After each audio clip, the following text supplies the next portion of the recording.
घर में 5 जहर हैं, पांचों जहर को बाहर निकालो आप। केवल डायबिटीज नहीं, आपके जीवन के सारे रोग खत्म हो जाएंगे।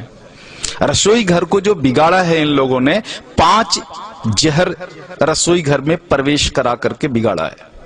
उसमें से उजला आटा यानी गेहूं का आटा, मैदा एक जहर, उजला नमक दूसरा जहर यानी आयोडीन नमक, ये दूसरा जहर है।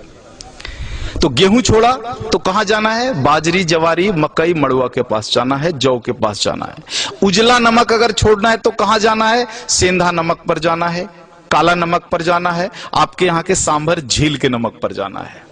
यह शुद्ध नमक है। तो दूसरा जहर हुआ। तीसरा जो जहर इन्होंने डाला है चीनी। चीनी का पिंड छोड़ो, चीनी बंद कर दो। चीनी की जगह जितनी इच्छा है उतना गुड़ खाओ, भूरा खाओ, खांड खाओ। ये डायबिटीज की अच्छी दवा है। गुड़ डायबिटीज की अच्छी दवाओं में से एक है। हमारे यहां जितने डायबिटीज के मरीजों की चिकित्सा होती है ना, सबको लिख के देता हूं प्रिस्क्रिप्शन पैड पर, प्रतिदिन गुड़ खाओ।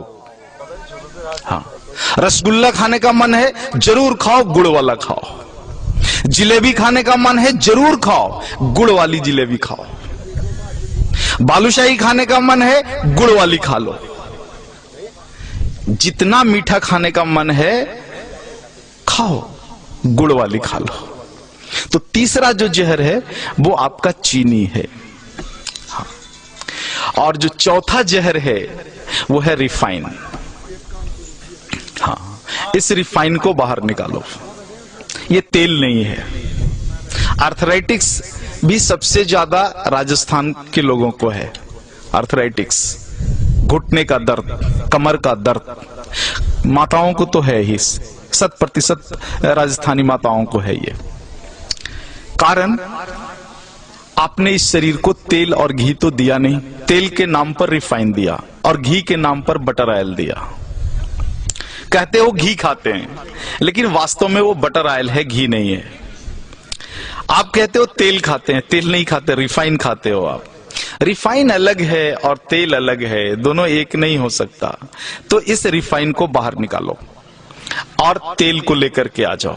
तेल सरसों का हो सकता है, तिल का हो सकता है, आपके यहाँ अच्छा राई, सरसों, तिल, ये 3 चीजें तो मैं जानता हूं, और शायद कुछ मूंगफली का भी बढ़िया हो सकता है। ये सारी चीजें हैं। 2 विरुद्ध चीजें हैं, एक सूर्यमुखी और सोयाबीन।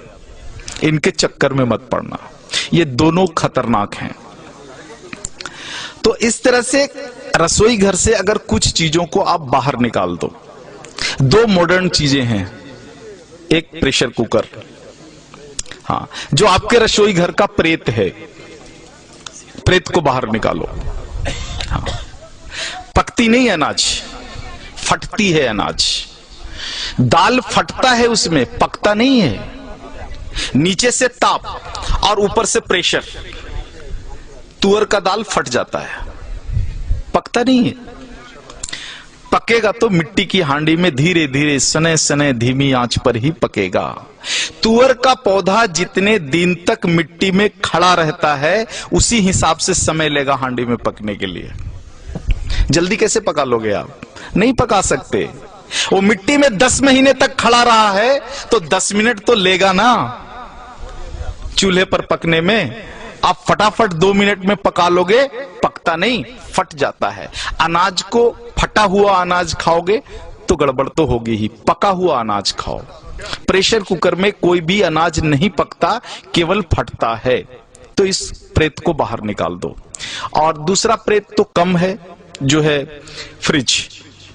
हाँ, इसको बाहर निकाल दो। शरीर को अग्नि चाहिए। फ्रिज की सारी वस्तुएं शरीर के अग्नि को खराब कर देने वाली है। शरीर में अग्नि नहीं होगा तो पचेगा ही नहीं, और पचेगा नहीं तो सड़ेगा, और सड़ेगा तो वायु निकलेगा, और वायु निकलेगा तो पता है वायु क्या क्या करता है? पूरे शरीर में उपद्रव करता है। पैरालिसिस इसी में से आया हुआ है, हार्ट अटैक इसी में से आया हुआ है, ब्रेन हैमरेज इसी में से आया हुआ है। तो ये 2 प्रेत को निकाल दो, और इन वस्तुओं को अगर आप निकाल दो रसोई घर से बाहर, तो बचा हुआ 25% डायबिटीज वहीं खत्म हो जाता है।